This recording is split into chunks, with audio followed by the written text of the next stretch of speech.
Guess what? You're gonna do C right now. Put the book down. You don't need the book. Say no more, say no more. Lois breaks into the house, intending to steal cash and jewelry. She lights a match to locate a safe, and she drops the match. It falls into the trash can, and the house catches fire. Based on our arson statute, has Lois committed arson? Yes. Okay? So you're saying yes.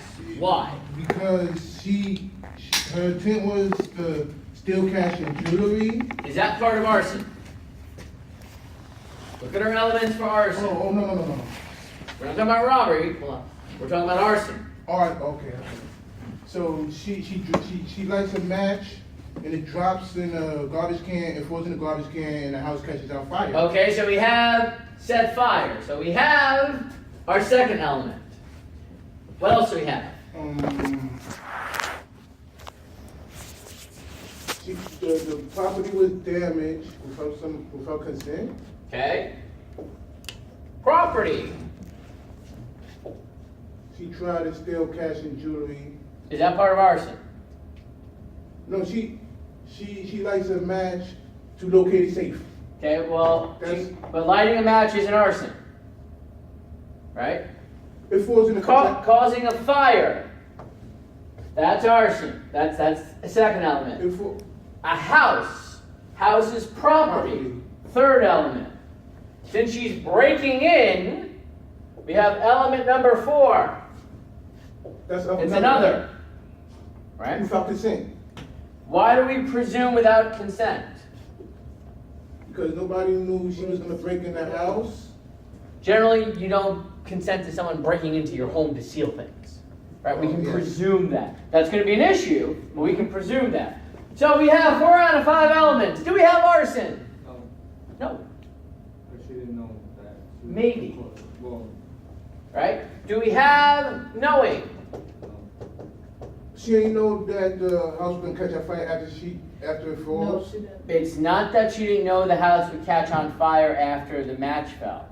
It's that she didn't realize the match fell. She didn't drop the match with the expectation the house would catch on fire. Oh, so that's not arson then. But now I say maybe. It is a big maybe. Wow. Okay? If the statute is construed strictly, which criminal statutes generally are, by the way, one of the rules of construction we're going to learn about next week on Monday, Lois is probably not committed arson because, again, she didn't knowingly set fire to the house.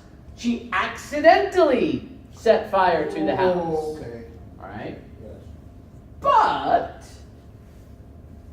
does that sound like it's the right result? No. Right? Somebody breaks into your house and they cause it to burn down. Right? To me, that's arson. It sounds like arson. There's something not quite right here, and this is what it is. Case law should be consulted because courts may have ruled that certain conduct, such as lighting a match while you are breaking into a house, is considered knowingly. Right? So if you just answered here, that's a B plus answer because you're correct. But get the A answer. Go the whole way. Don't just stop at the 30-yard line and kick a field goal. Go into the end zone. Okay? Case law should be consulted because if our only issue is her intent, we may be able to transfer her intent to break and enter and commit a robbery to the arson. And here's how it would look. If this is the case, if there's court cases, if there is case law that says that it would be considered knowing, now we would have arson. Because look at the rest of it. She set fire to a house. House is a property. The fire is a property. The property belonged to another, assuming that she did not break into her own house. And she acted without consent. Again, assuming that the owner didn't consent. And there are no facts given that the owner did. And it really doesn't make any sense to see that an owner would.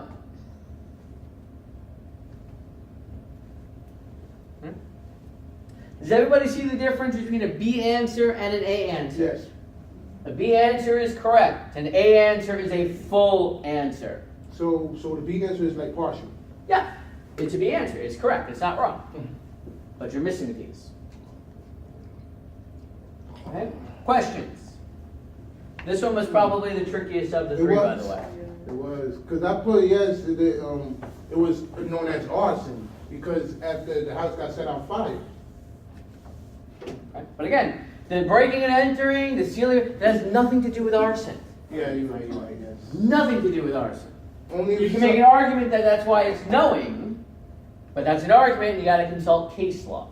And by the way, most case law would say, yes, that is enough. Questions? All right, we saved D for you, my dear. Dave's Diner is losing money and about to go out of business. Dave and Steve own the building where the diner is located. One evening, Dave sets the building on fire in order to collect the insurance money on the building. Has Dave committed arson? What do we think? I said no, You said no, okay? Why no? because it was his own property and thing. So your issue is with element number 4, property of another. Right, do we agree that we have knowing? Yes. And we have, what did he do? Set the building on fire? Okay, so we have 2. Is it property? Okay, and did he do it without consent?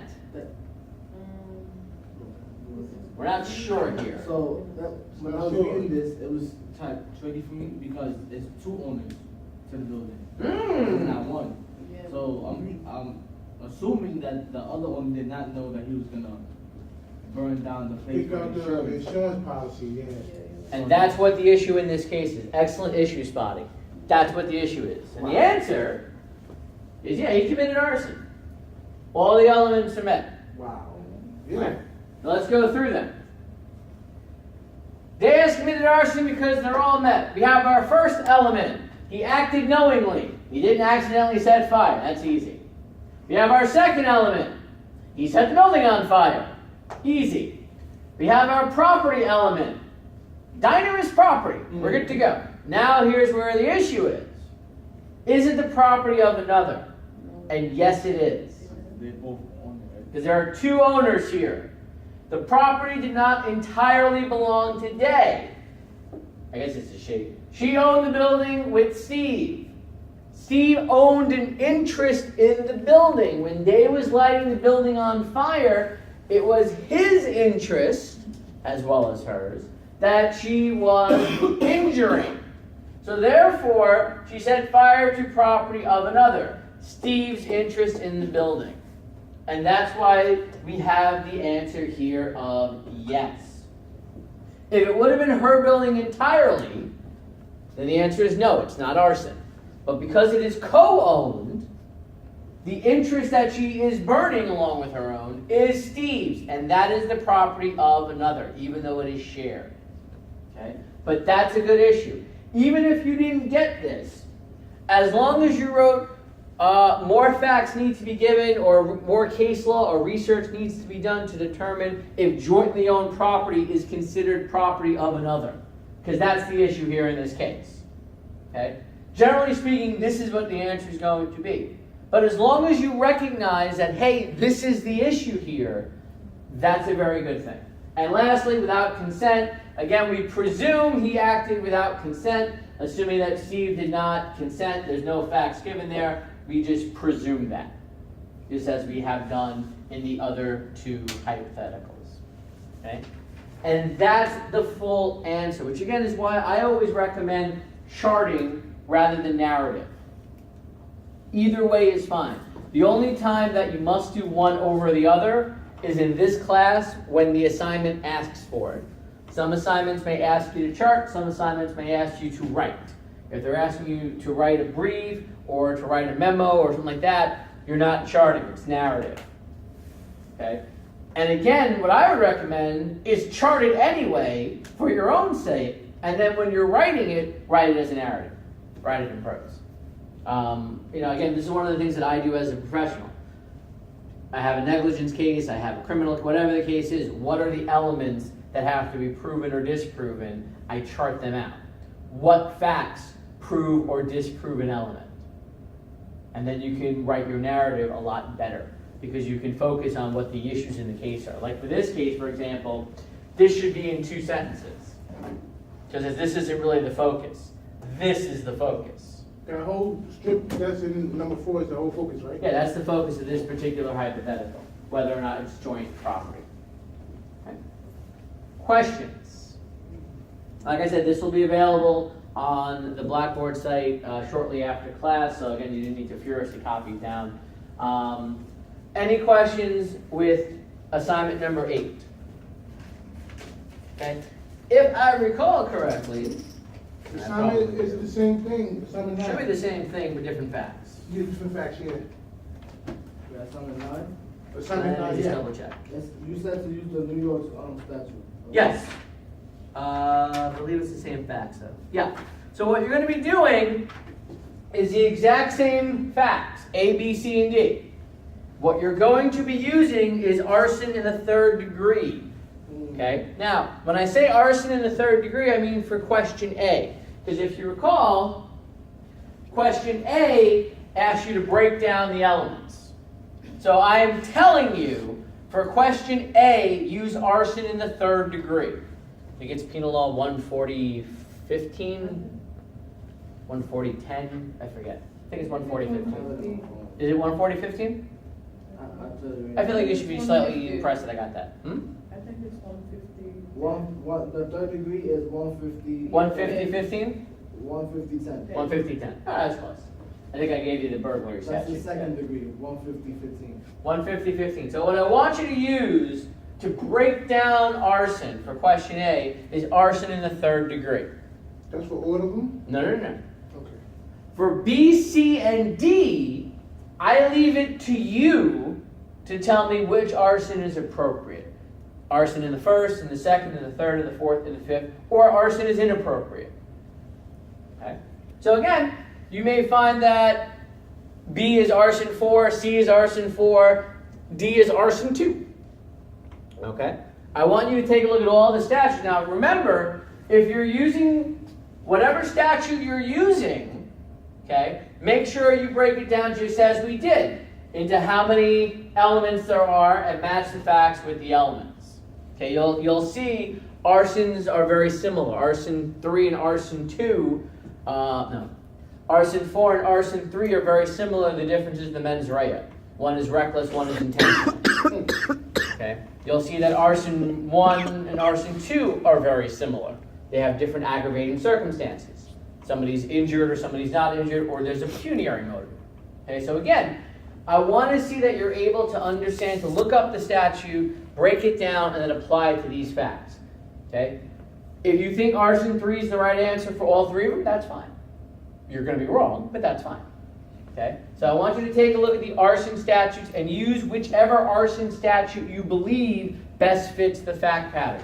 If you believe that none of them work, that's fine, but make sure you explain what element is missing from any one of them. Because remember, if you're missing an element, you can't have the charge. Okay? So if one of the examples is about, let's say it was somebody took somebody's property, well, that's not arson. Arson requires, each of the arsons require a certain thing. Okay? Questions? All right. So what I would strongly recommend is using this class time to finish assignment 8 for those that didn't finish it, and to begin assignment 9, as well as to start taking a look at legal assignment 1.